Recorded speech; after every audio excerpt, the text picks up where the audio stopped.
Episode 17, 2004. And here we are again with another entry from id Software. This will not be the last Doom entry on this list, I'm telling you that now. I think this is the only game that matched the level of hype I had for Jedi Outcast when I knew it was coming out. Doom had come out 11 years ago, and I was a young teenager, so 11 years ago was forever for me. The fact that a new Doom game was coming out was blowing my mind. When I finally got my hands on it, watching the first part of the cinematic just to watch what I thought was a still pane part of the cinematic turn out to actually be part of the level itself, absolutely blew my mind.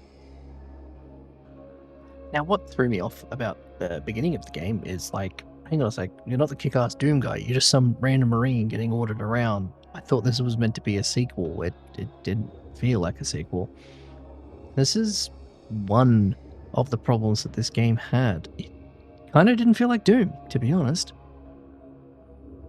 Coming at this game with the thought that it is a Doom sequel really tarnishes what the game is and how it actually performs really well if you take that title off.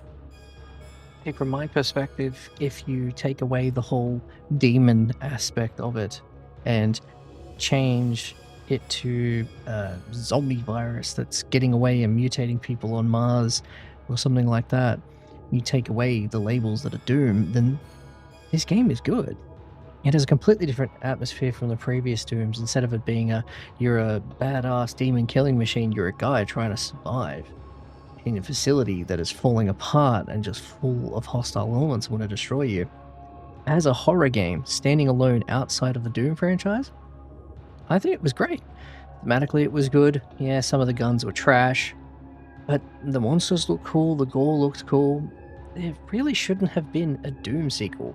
It should have been another game standing alone on its own, and I think it would have done much better.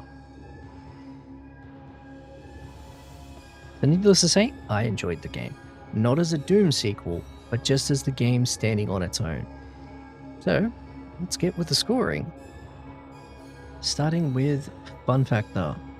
I'm gonna score this one pretty low, actually. I'm gonna give it a 5.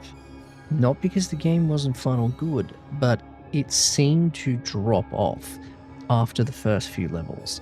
It had this horror theme, this you're in a fight for survival theme, and later on that tends to just kind of drop out to, oh, that's right, we're trying to be Doom, and it doesn't hit the mark very well.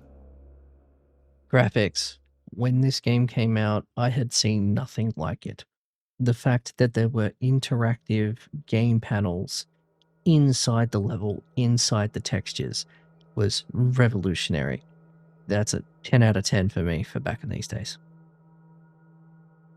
Replayability. I'm also going to score this a 5 and down low because, as with the fun factor, the first chunk of the game is great, but later on it just loses its charm, loses its panache. Like even the final battle with the cyber demon using the soul cube is just boring. It's a really shit end boss of the game. All in all, Doom 3 was a great game. It was just a disappointing Doom sequel.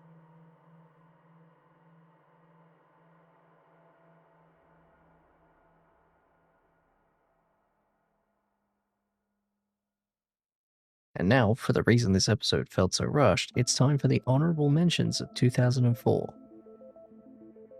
There were a lot of great contenders for 2004, so let's get into it, starting with Baldur's Gate Dark Alliance 2, Fable,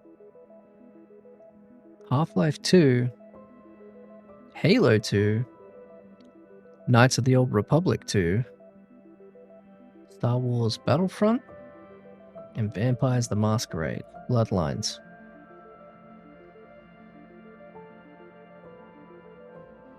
And there we have it. Sorry, this one was a little bit rushed. The list for honorable mentions was huge.